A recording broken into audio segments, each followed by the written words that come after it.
All right, I believe we are recording now. Good afternoon, everyone. My name is Elijah Harrison. I am an opportunity navigator with Pipelines and Pathways, and I have here with me. Good afternoon. My name is Claudio Otero, and I'm also an opportunity navigator with the Pipelines and Pathways program. And we Thank are you. here.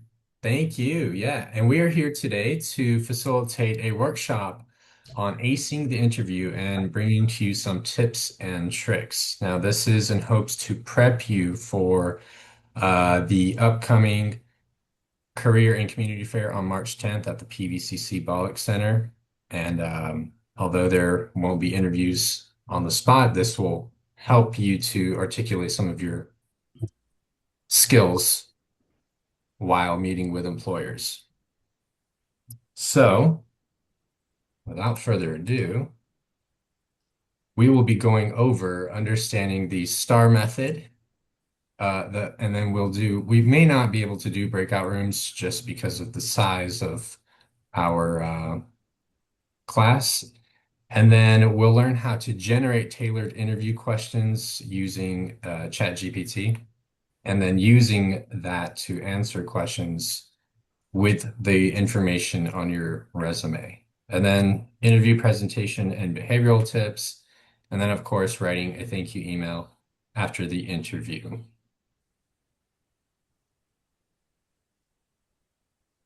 All right. So, why is it important to prepare for interviews? Research shows that hiring managers often make their first impression within the first few minutes of meeting you. And in those first few minutes, you're usually conducting that interview or talking about yourself. So, strong preparation can completely change how you are perceived by the hiring manager. So, preparation helps you to stand out from the competition. You begin to feel more confident about talking about your experiences and relating how you fit the position that you're interviewing for. You can anticipate and ace any challenging questions. A lot of questions that usually hem people up are those situational questions like, tell me about a time you worked with a team, or tell me about a time where you tackled a difficult situation. So when you prepare, you'll be fully ready to answer those questions. And then finally, you're able to show your enthusiasm and show how you fit for the role that you're interviewing for. So with preparing for your interview, we want to make sure that you build that confidence. And confidence is not something that everyone is are born people are born with, but it comes from preparing for your interview. Yeah, and I would like to add one thing to that when it comes to anticipating and acing challenging questions. I feel like a lot of us, especially when we're interviewing to a role that may be outside of any thing we've worked in, or it might be a complete career change. And it's hard for us to realize that we do have transferable skills. But Mhm. by preparing your learning to articulate those transferable skills in a manner in which it would be appropriate for that job, so the employer can see you in that role. That's where that preparation will help you. So, understanding the STAR method, this goes back to those situational questions that we mentioned. And these are the questions that people usually get hemmed up on or find most difficulty in answering. So, STAR is an acronym for situation, task, action, and result. And we'll go more into detail on how you can answer these questions. But situation is just what was the context or the background? So what situation were you facing when you were working with the team? Or what situation was you facing when handling a difficult situation? And T stands for task. What needed to be done? What did you need to do in order for you to get to your end result? How did you plan that out? How did you work with your team? And then A stands for action. What actions did you take? So after figuring out the task at hand and figuring out how to complete that task, what actions did you actually take in order to complete what you needed to do? And then the R stands for result, or what was the outcome? Was there a positive outcome? Was there a negative outcome? What did you learn from this experience? But remembering this acronym or remembering the STAR method will help you be able to relay your experiences as those questions come about talking about what you've done in your previous roles.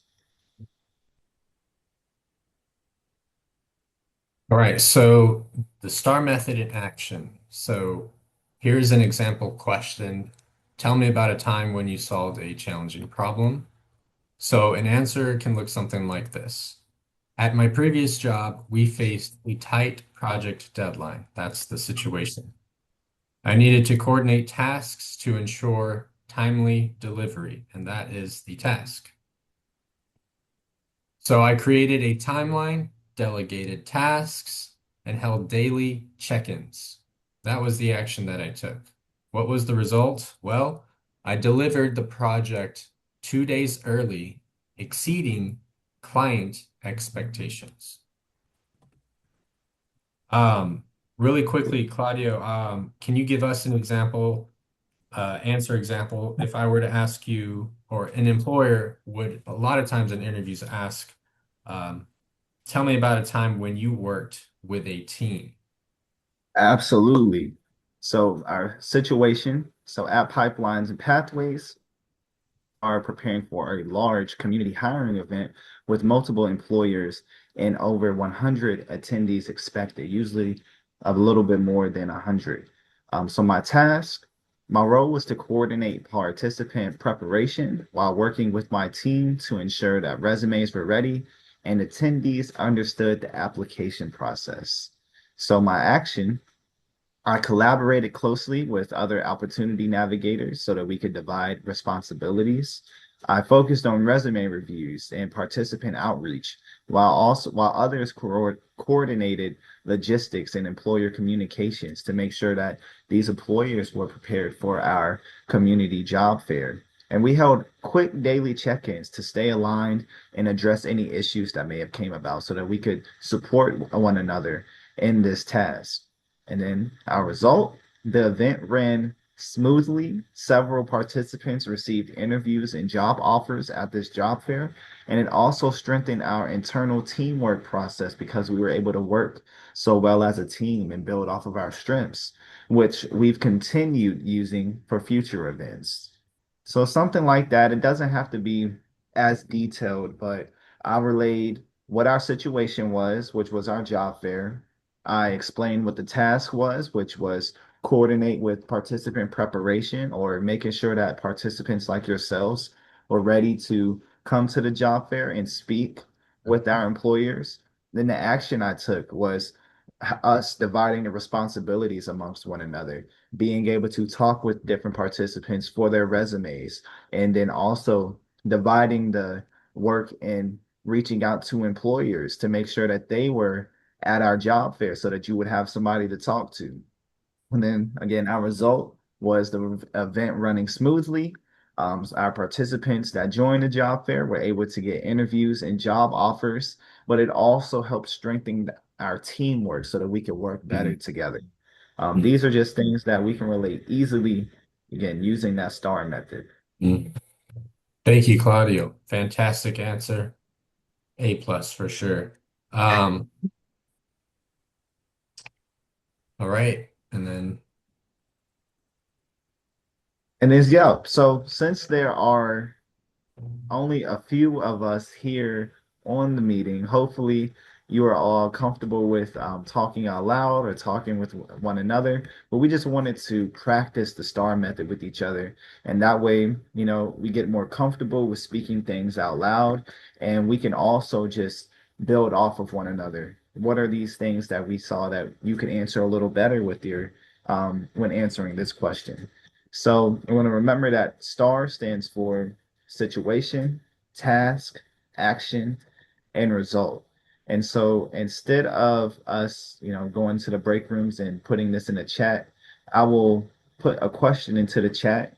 We'll give you a couple of minutes to think on the question, and then we come back as a group and answer the question together using the STAR method. So give me one Claudio, may I second. suggest a question? One that I really Absolutely. like. And I think we Absolutely. can all benefit from learning how to answer this one because I feel like most interviews will touch on this. And it is, um, tell me about a time you handled a difficult situation. I feel like this is a very common question we receive in interviews. And so if you can, All right. So that will be our first question. Tell me about a time where you handled a difficult situation. I'm adding that to the chat for everybody to see. And yeah, we'll take about 2-ish minutes to think about our answers. Um, and then we'll come back. And if you're comfortable with sharing, we'll share how we would answer that question based off of our experience.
Okay, hopefully we've had enough time to think about our answers.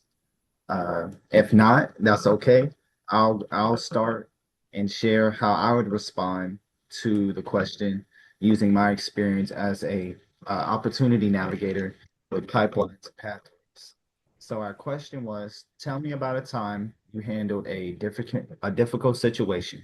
And again, this is using the STAR method. So situation, in my role as an opportunity navigator with the UVA Pipelines and Pathways program, I often work with participants who are trying to transition into new careers but face significant barriers. One situation that stands out involved a participant from our Earn While You Learn program who needed to transfer into a different role due to personal and scheduling challenges. So our timeline was tight, and there were multiple stakeholders involved, including the hiring manager, HR, and the program leadership. So my responsibility was to support the participant in navigating the transfer process while ensuring we maintain positive relationships with departments involved and followed organizational processes. My action, I met with the participants to understand their concerns and goals so that I could advocate effectively on their behalf. I then worked with HR and hiring teams to clarify the transfer timeline and requirements. To keep everything moving forward, I maintained regular communication with all parties, helped with the participants to update their resume and prepare for interviews in the future, and ensured that the hiring manager had information needed to make a sound decision. And so as a result, the participant was successfully able to transition into a new role that better aligned with their goals.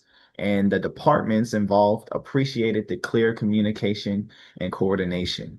This situation reinforced for me how important it is to stay calm, communicate proactively, and focus on solutions when challenges arrive.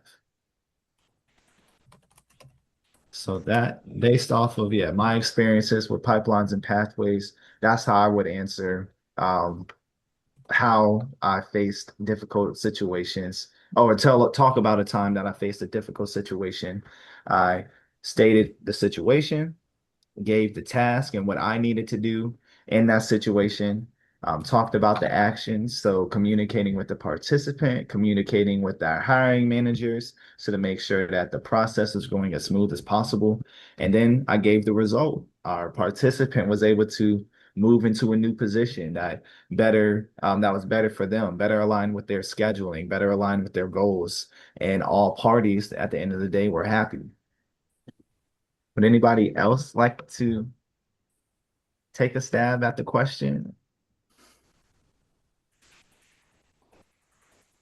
I have a question. If we just speak really fluently, it may sound like a little robotic, or maybe like, does it sound like we got some answer somewhere else, or we just wrote it down before? I don't know how this works, or do we have to sound really natural, like we're just hearing this question the first time in my So life? right now, you can just read off what you have. But yeah, in a real life situation, in preparing for your interview, hopefully you'll already have your answer in your head so that you can relay it as naturally as possible. But yeah, right now you can just read off what you have. Yeah, if you sound like a robot, that's okay. We're just here to make sure that we're just here to make sure your answer sounds good. Yeah. And Yeah, Matt, just give you any tips and pointers. and another thing too is, although some of the answers that will be crafted in this will be robotic sounding, very AI-like, it's fine. The preparation is going to feel that way, but the goal is to not remember these answers verbatim, but more so to bring the answers to life in the front of your mind, to bring the words, the connections, the transferable skills to light in your head, so you know they're there.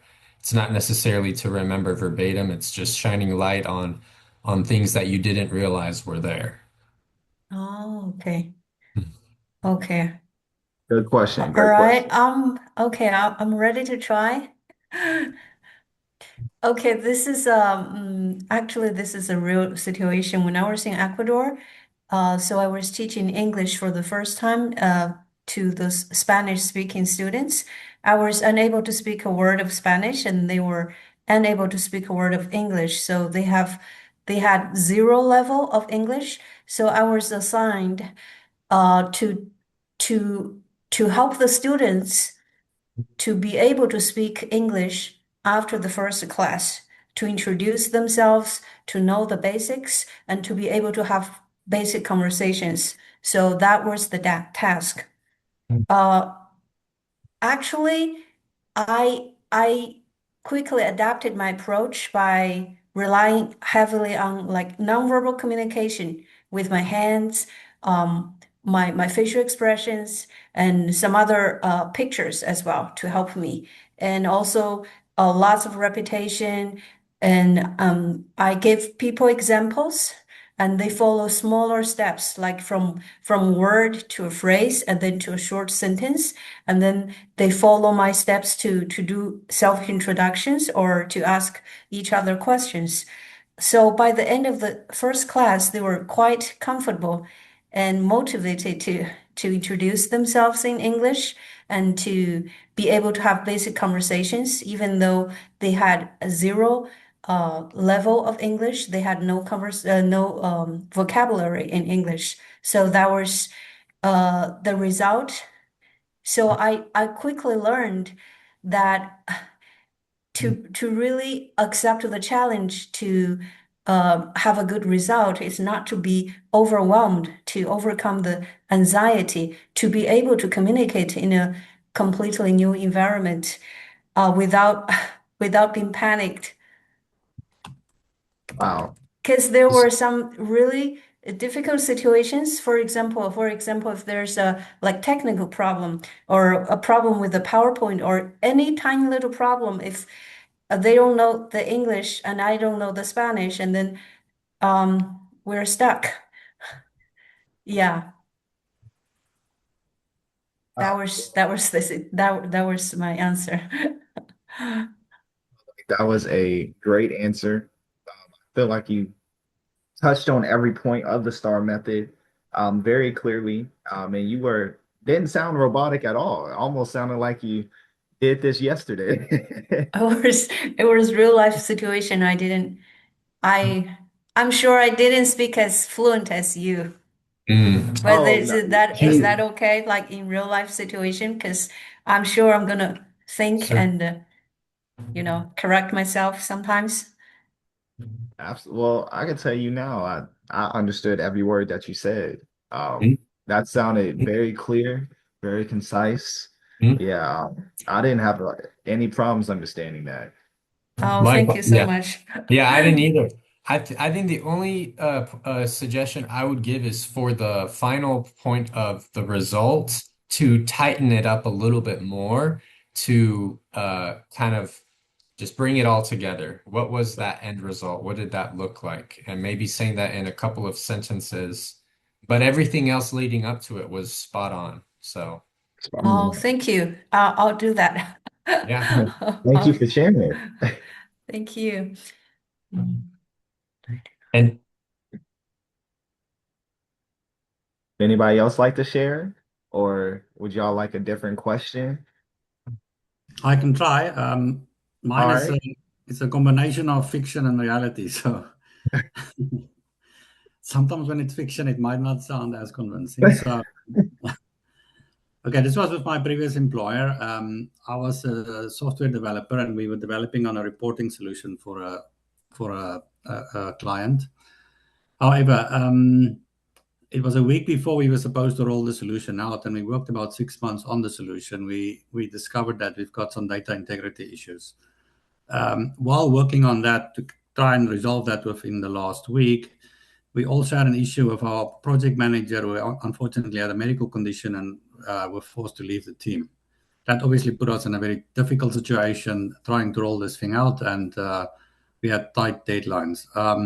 Because I was one of the developers, I was tasked with ensuring a smooth rollout of this project, and I was given the title of project manager, even though I was initially employed as a developer.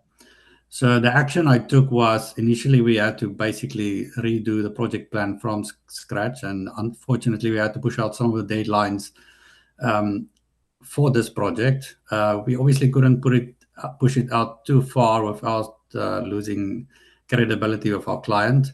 And then we had to employ a couple more resources to ensure we actually get to the bottom of this data integrity issues.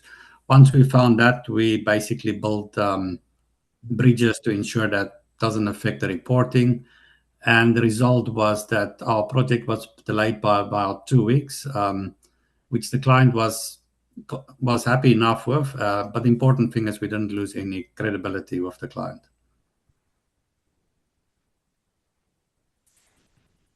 Actually, do you have any suggestions? That was a solid answer for that one as well. I would say that was a great answer as well. Um,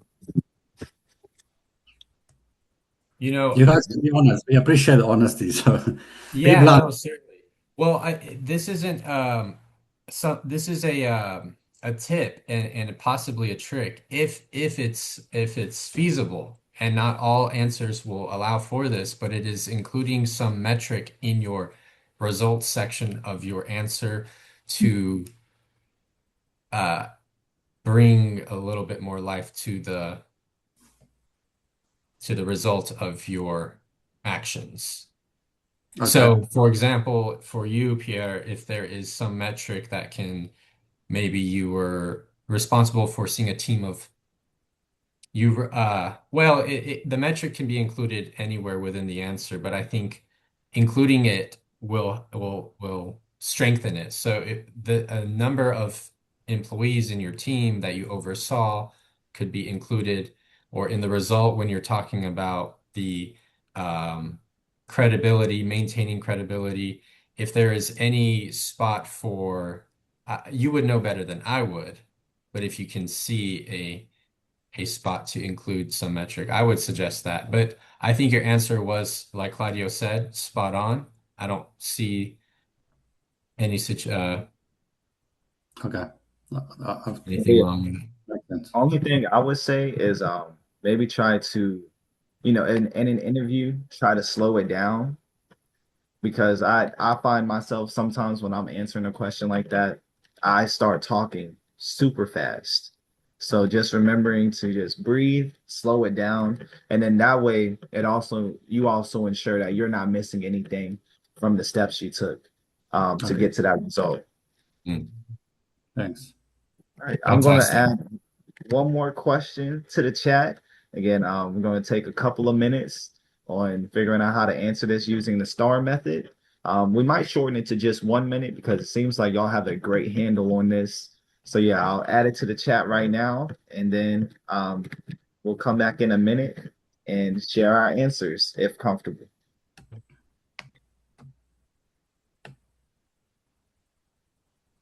Good question. Describe a time when you had multiple responsibilities and how you stayed organized.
Well, it get to this question. If you haven't completely got your answer, that's okay. Elijah is going to share how he would answer this question based off of our experiences as opportunity navigators, or based off of his work experiences, period. Yes, thank you, Claudio. Actually, I'm going to go back in time to my Kroger days. I worked at Kroger for 4 years to, during college. So, if I were to answer the question, describe a time when you had a multiple responsibilities and how you stayed organized. Um, well, at Kroger, I worked on the front end, and really I did it all. So I was a cashier, floor supervisor, customer service, desk. I even went out and retrieved carts when we were short-staffed. So it was a high volume environment, especially on the weekends. My responsibility was to keep operations running smoothly and make sure customers were taken care of, even during peak hours. I stayed organized by constantly prioritizing what was most urgent, whether that was long lines, customer service issues, or supporting a team member. I regularly shifted between 3 to 4 roles in a single shift. And I stayed proactive so smaller tasks didn't pile up. During busy times, we could have 5 to 10 customers per register. So efficiency mattered. And because I stayed flexible and focused, we kept lines moving, we resolved issues quickly, and we maintained strong customer satisfaction. Management trusted me to handle multiple responsibilities without needing supervision.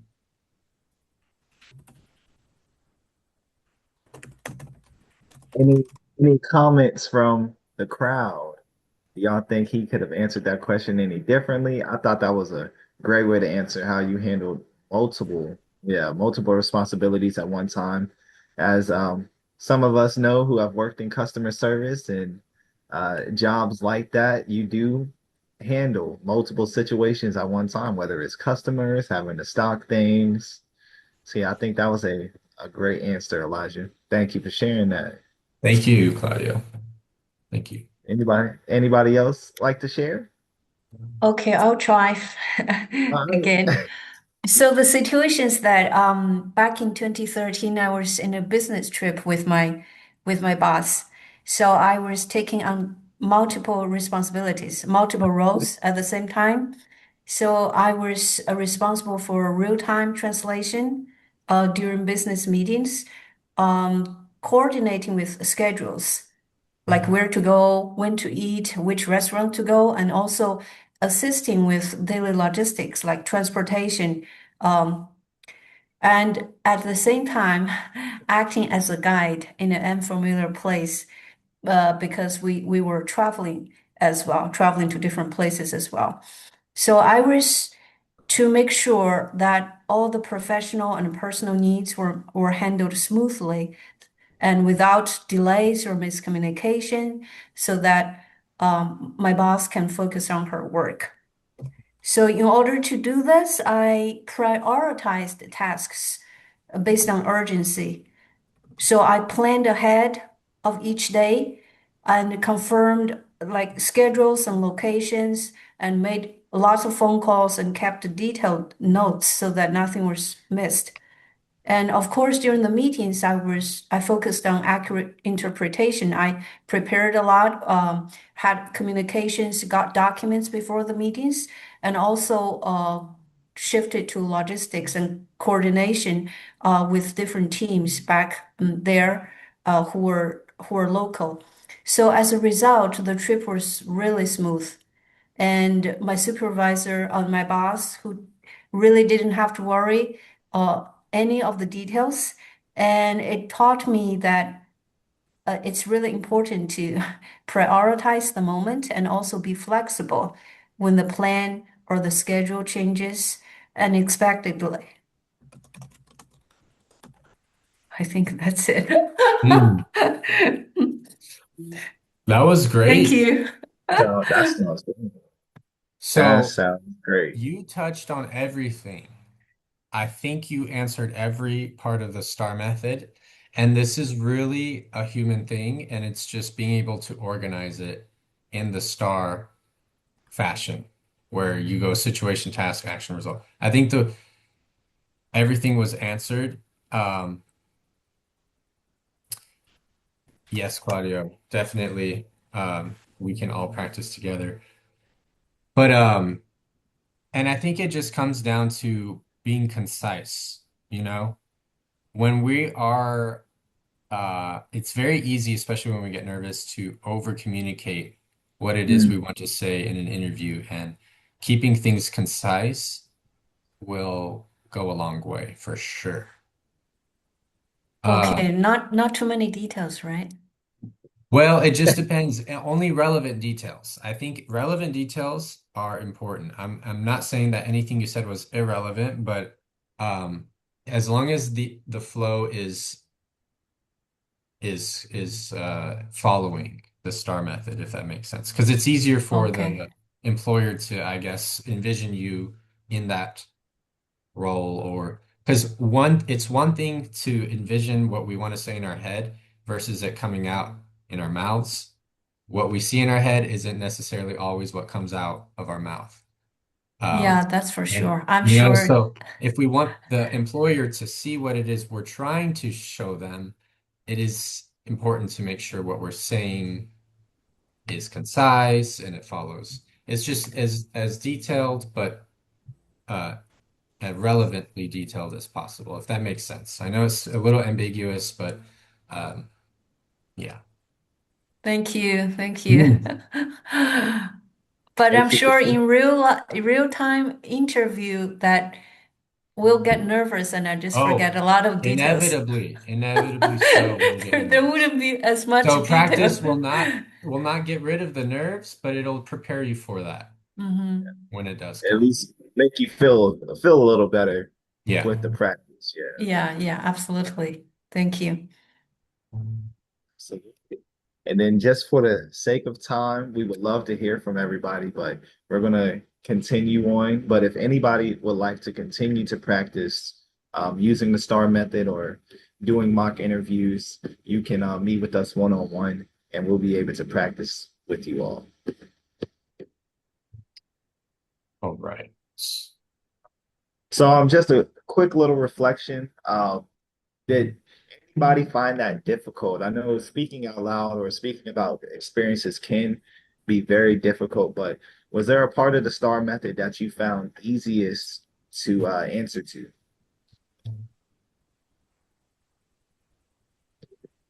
Did anybody like to share what that part was? I know for me, the easiest part of the STAR method for me to talk about is the probably the situation. I can always remember what the situation was, but yeah, I can bring that up. But the hardest part is remembering that action. What do we do in order to get to that result? Yeah, that Be is able to fun. relay that to the interviewer as Hmm. concise as possible, and but also make sure we keep their interest. So yeah, the easiest for me is the situation. The hardest is the action portion. Right. The action should be concise. It should not be so fluffed out, because you want them to be like, okay, this is what they did.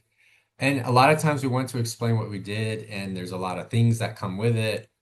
As long as it's concise and you have all the necessary details, I think that would make it the best. But it is also, in my opinion, the most difficult part to answer. The action is. Me too. Yeah. Yes, think about those action steps are always the hardest. Anybody else like to talk about what part was the easiest or the hardest for them?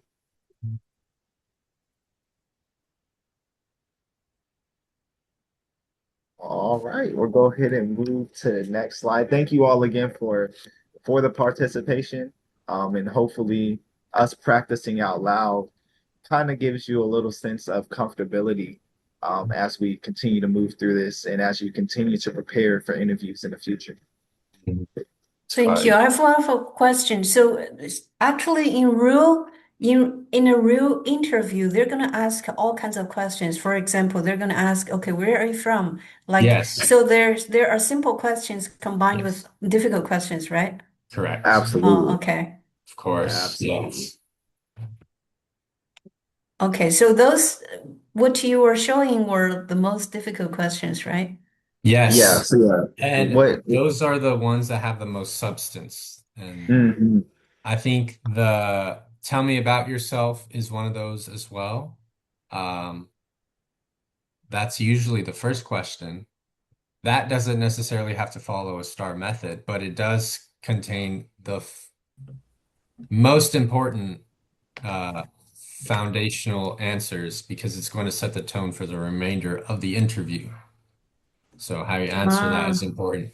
But we'll go over that here right now. So I'm going to teach you all how to generate tailored interview questions for any job you're interviewing for using ChatGPT.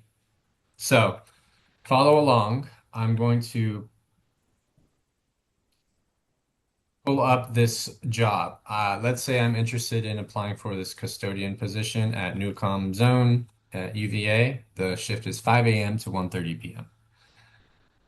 Down here is the job description. I'm going to highlight all of the job description. I'm going to copy it. I'm going to go over to ChatGPT and I'm going to ask ChatGPT to generate, we can do 10 interview questions, including a tell me about yourself based on this job description. And I pasted the job description within. Now it will generate 10 as closely tailored interview questions to the job. Tell me about yourself, why you're interested in this position. This position includes some physical demands like walking, kneeling, and lifting. Some simple questions. And if you don't see questions that maybe you would like to see, maybe there's questions you're aware that you can work on, you can tell ChatGPT to craft those questions. But for time's sake, we're going to go with these. I'm going to then grab my resume.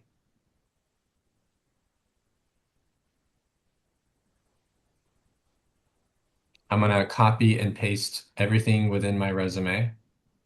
This is just a generic resume. It's not an actual person. And I will ask ChatGPT to answer the questions based on the resume. And if you have a cover letter, you can also include the content of your cover letter as well. And you don't always have to copy and paste it. You can also add the documents here. But I'm going to enter. So now it has answered all the questions based on the information that was provided in your resume. And these answers are going to be very wonky at first. You're going to have to work with them a little bit. So some of them may or may not have STAR method. Some of them may or may not need it. I would just play with it. And the goal of having these answers created is to shine light on those transferable keywords, the keywords that highlight those transferable skills. So what you're doing here is you're taking your resume, your work experience, and you're answering questions that are most related to this job you're applying to. And what it's doing is it's creating all these answers that are obviously AI generated. You're not expected to remember them verbatim, but it's to teach you and so you can learn how to talk about why you are the best fit for this role, if that makes I mean, sense. to help give you a foundation to work with. Hmm. So that these answers just give you what ChatGPT would do to answer those questions based off of your experiences, but nobody knows you more than yourself. So you can take these answers and then just turn them in a way where it makes it sound like you put your own personality with it. But yeah, this is just to give a foundation on how to answer those questions so that we're not working as hard to figure out, well, how do I answer this question? What experiences do I have? This kind of just Exactly. gives you an outline so that you're not worrying too much on how to answer. Exactly. And if you can see, so within that resume, the individual who is applying for this custodial position has zero experience within this field. So at the last question, it says, can you provide an example of a time when you had to handle a special cleaning project or task outside of your typical duties? How did you approach it, and what was the outcome? The answer is, while my previous roles haven't directly involved cleaning projects, I have frequently been tasked with special administrative or organizational projects. For example, at ABC Consulting Group, I created a shared tracking system to improve task management for them.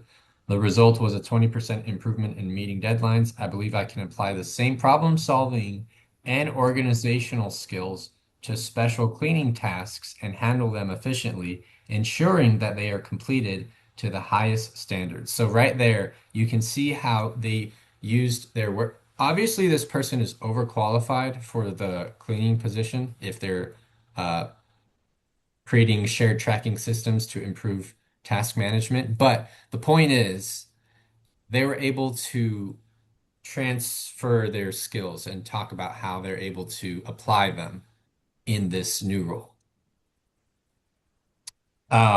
Any questions on that?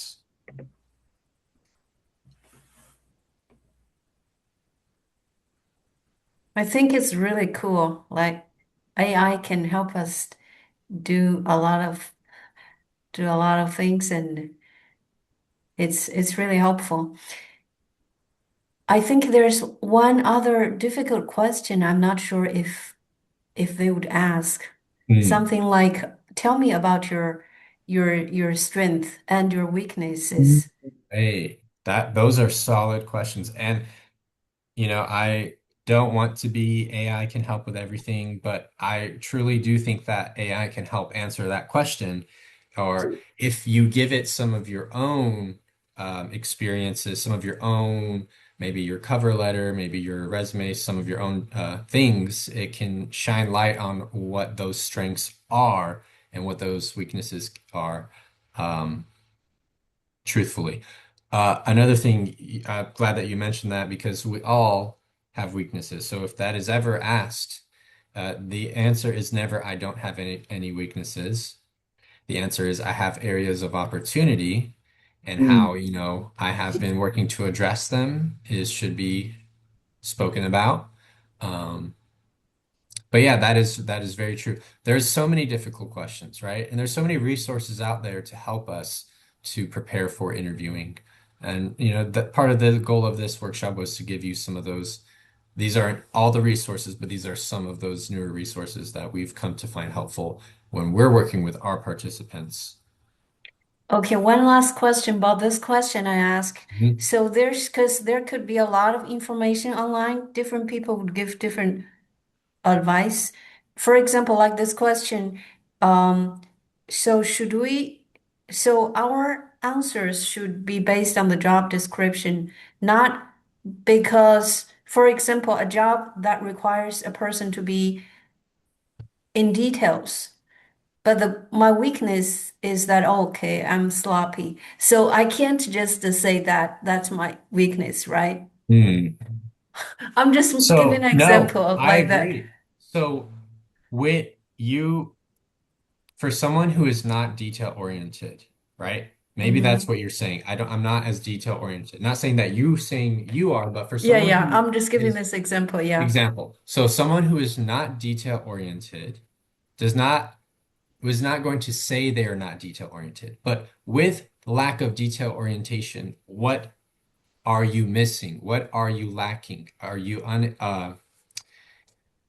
What does that look like? What does your lack of detail orientation translate into your life? What is it causing you to be lacking in? That's what you would say your weakness is. It's not that you aren't detail oriented. It's you're lacking detail orientation in one area. It's not that you don't have detail orientation across the Oh, board. okay. So that really helps. Cause I'm thinking, okay, because the job requires a person to be uh detail oriented, but then and then he or she says, okay, I'm not good with You are. details, and then they're gonna say, okay, no, that's Yeah, it. that's Okay. right. You are. We are all detail oriented in different areas, right? We're humans, we're complex, we have strengths and weaknesses. Where that detail orientation lies is different for everyone. Now, you wouldn't say you don't have any detail orientation, but you would just Oh. share that perhaps you are lacking some skills or some weaknesses. You're addressing some weaknesses in this area, or and I don't know exactly what that I would, personally, I would have to know what that Yeah, area is to be able to articulate it. Okay. Okay. Um, I would Yeah, say, I'm just yeah, saying, I'm sorry. I'm just saying if the person says that okay, yeah. not with good with details, so the interview may be finished, yeah, right? that's a red Oh, flag, okay. So 100%. yeah, I would say, yeah, if that question does come out, and let's say a person is lacking details, I would just say something to the effect of, yeah, and even though this may be, like Elijah said, this may be an area of opportunity for growth. These are the steps that I've taken in order to reorient myself and become more detailed or become more organized. Hmm. Mm. Oh, okay. That sounds great. Okay. That's a good question, though. Great Thank you. question. Um, okay, so this is crafting star answers. So I've already showed you all how to craft answers. You can use your resume or your cover letter to craft those answers or any additional information you might have. Um, Yeah, so, I do have a few questions, but maybe Mr. Claudio, I'd like to ask you those questions like later when you have time about the Yeah, resume, because I already drafted a resume based on AI, and gotcha. I still have questions about it, about the some of the details. For example, like based on the job description, it just deleted all my educational background from before, so I don't know if that's okay, you know. Yeah, yeah. When me and you meet, for our, yeah, when we meet one on one, I'll definitely review that, and yeah, we'll also just talk about better Okay. ways to use ChatGPT so that it doesn't completely delete the experiences or the education that you have. So yeah, we'll definitely get together and do that. Oh, okay, okay. Thank you. Thank you. Yeah. Claudio, this is you. Oh yes, so yes, so yeah, another important factor to interviewing how to present yourself during an interview. Again, as we stated at the beginning, your first impression matters, but first impressions don't have to be complicated. So if we're doing a virtual interview, you still want to make sure that you dress professionally, at least from the top. Some people do still wear shorts with their professional dress at top. Just make sure you don't stand up. But if you're doing it virtually, dress professionally. Make sure you bring your best self as far as appearance. Look into the camera lens to maintain eye contact. That's one thing that I've noticed with everyone that has been talking today. You all have maintained at least eye contact with the camera lens, so it has made me feel like that we are looking into each other's eyes and having a conversation as if we're in person. And then finally, try to choose a quiet, well-lit space with a neutral background. You don't want to conduct a virtual interview where there's a lot of noise, there's construction in the background, or kids yelling, because that can become a distraction for yourself and the interviewer. But you also want to make sure too that you're in a place where the light is hitting you in the right way, the interviewer can see you clearly, and that your camera screen is also wiped off. Sometimes we may leave fingerprints when we're touching our computer screen. So you want to just make sure that you're able to hear yourself, you're able to hear your interviewer, that you're dressed professionally, and that you can also be seen on camera. So yeah, that all comes with learning how to use Zoom, learning how to use Teams or wherever you may be doing to conduct those virtual interviews. Mm. And checking ahead of time. So, like signing on 15, 20 minutes ahead just to make sure technicals are working. Absolutely. Thank you, Elijah. Mm. I have a question. So we're gonna have one more like Zoom to talk about the image, right? Mm-hmm. Okay. Yep. So The I'll final leave the one. questions for later because I don't want to de delay you guys and you know. Oh, no worries. Thank you for the questions. We appreciate them. Absolutely. Thank you. And then, yes, for our in-person interviews, we want to make sure that we're maintaining good posture. We're sitting up sitting up straight kind of relates that you have confidence in yourself. We don't want to be slouched over. We don't want to have our hands on our knees or our elbows on our knees, but we want to make sure we're holding great posture. And our posture relates also with the message that we're conveying during the interview. Offer a firm handshake. If you're comfortable with giving a handshake, make sure that, it's firm, solid, nice shake. You don't have to, shake somebody's arm off, but hand placement. And then again, that's only if you're comfortable with providing a handshake. Um, Bring extra copies of your resume. So yeah, even though a hiring manager or recruiter may have your resume electronically, bringing that to them in person so that they can review again will also help talk about your experiences. And then finally, you want to greet everyone warmly and confidently. Greet them with a smile, greet them with a hi, how are you? But yeah, make sure that your personality shows while you're doing an in-person interview. Yeah, all these tips will not only just alongside of being prepared and preparing those interview questions, but not only just make you feel more confident, but also just set the tone with who you are as a person and what the employer is looking for. Hmm. All right. Yeah. And then some behavioral tips for confidence. Because again, having an interview can be very nerve-wracking, and nervousness is normal. But even our most experienced professionals feel it. But again, with preparation, that nervousness will not be as heightened. But to help with that nervousness, take deep breaths before the interview to center yourselves. A nice breathing exercise, breathing in through your nose and exhaling through the mouth, helps to provide oxygen to your brain. And once you have that oxygen, you can think more clearly and answer questions in a timely manner. Um, Pause briefly before answering those questions to collect your thoughts. One strategy that I use is if I need extra time to think about my answer, I'll ask the interviewer, I'm sorry, can you repeat that question for me? Or something like that. But yeah, pause. You don't have to rush the straight into your answer because sometimes rushing straight into it, you'll miss steps or you'll fumble with your words. So yes, pause briefly before answering. Use positive body languages, smiling, nodding, maintaining eye contact, as we've mentioned. Just relates that you're attentive, you're paying attention to what's being asked of you, but it also relates to how well you pay attention while you're going to be on the job. And then again, practicing and answering questions will help you to reduce nerves. And when we say practice, not just reading what you have written down, but you want to practice out loud. So if you want to practice with us one on one, you can do that. Or practice looking at yourself in the mirror if that helps. One thing that's helped me sometimes practice in front of children. Sometimes they like to sit and just listen. And even if they're not listening, they're just playing with a toy. Just talking out loud will help us to recognize what areas we need to focus on and also just build our confidence in speaking out loud. Mm. And to add to that, recording yourself is another one to Mm. learn how you sound.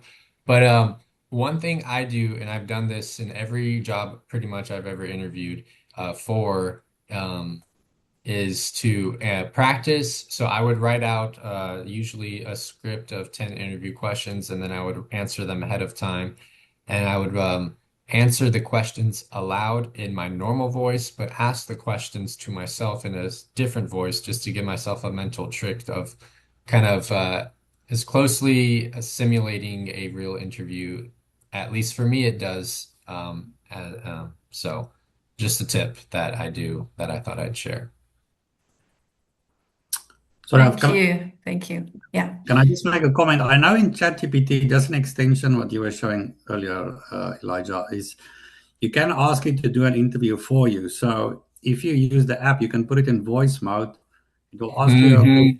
and reply, and you can ask it to rate your answer as well and to evaluate your voice. So it will tell you to speak slower, more clear, or So Wow. that's You quite know, nice. It gauge I'm your not surprised, Pierre. And it's funny because yeah, it can do it all, right? I'm not Hmm. surprised. I'm not surprised. So Yeah, there's no thank you That for might reason. sharing that. that might be in the next series of our workshops. That might be the addition we add now. Right. We might have to bring Pierre back to Yeah, we demonstrate might that. have to bring Pierre to give us a little run through on how to do the mock interviewing. But it only works on the app. So on the laptop, for some reason, I think you need to have the app. I'm using Grok, not ChatGPT, but if you have Mm, to use the app to use the voice feature, and okay. yeah, like I said, it evaluates your voice tone and all that. Mm. And Oh, you can Sorry, and you can set it to ask you HR questions, which is, the soft skills, or you can go on technical questions as well.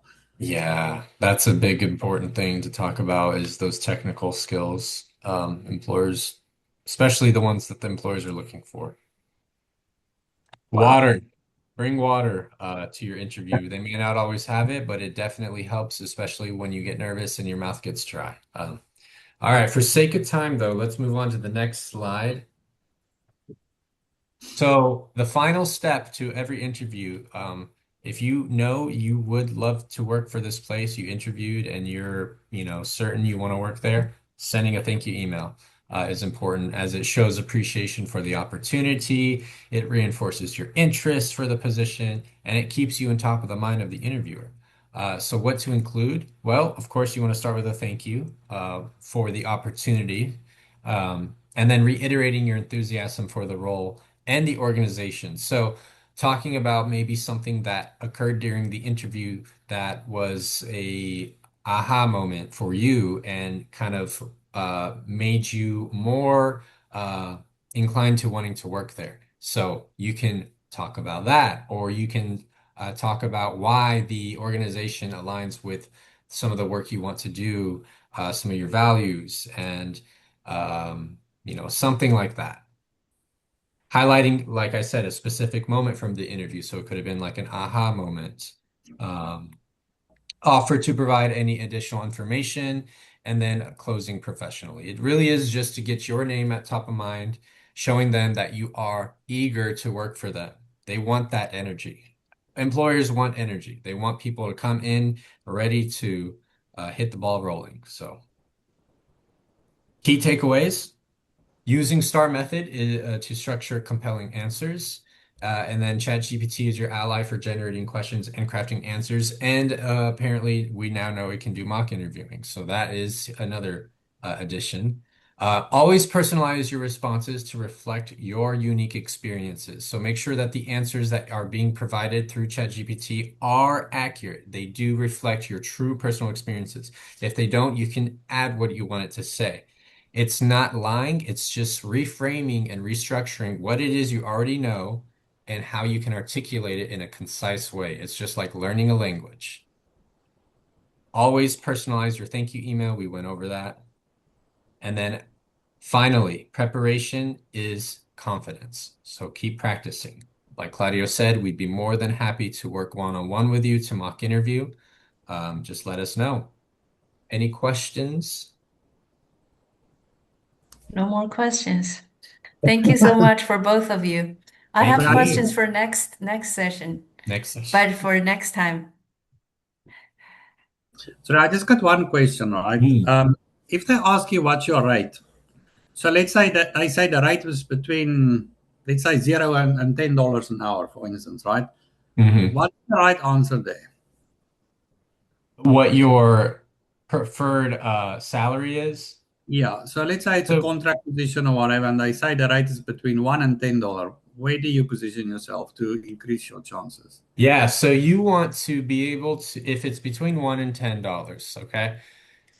You know realistically where you stand within that margin based on your work experience and your work ethic. So being realistic where you stand is where you would start. I wouldn't start out. You would start a little bit above that and then see where you can work. But I think that you should be able to give a number and give a reason why you're giving that number. So if you know confidently that you have the number of years of experience that would deem you as someone who would be able to make 8 an hour, then that it really is about being able to uh, argue why you deserve that amount, if that makes sense. And to be able to do that, is to uh, answer it. You can use ChatGPT to help articulate that answer, if that makes sense. But a lot of times, especially with UVA applications, they will ask ahead of time within the application, and it's not necessarily something that comes up within the interview. That's for UVA, though. I can't speak for Okay. other organizations. But I thought the pay, the salary is like they provide a number for you because they already have a number there. And then if they ask you, oh, what's your expected payment, but does it sound unnecessary? Because, for example, if I want like $40 an hour, but they already have a number, okay, this is it. This is $18. So I don't know. I thought like most of the jobs will just already provide you with the salary, Right. So or I had an interview yesterday with Robert Half, just the employment agency, and then they asked me what's my expected income. So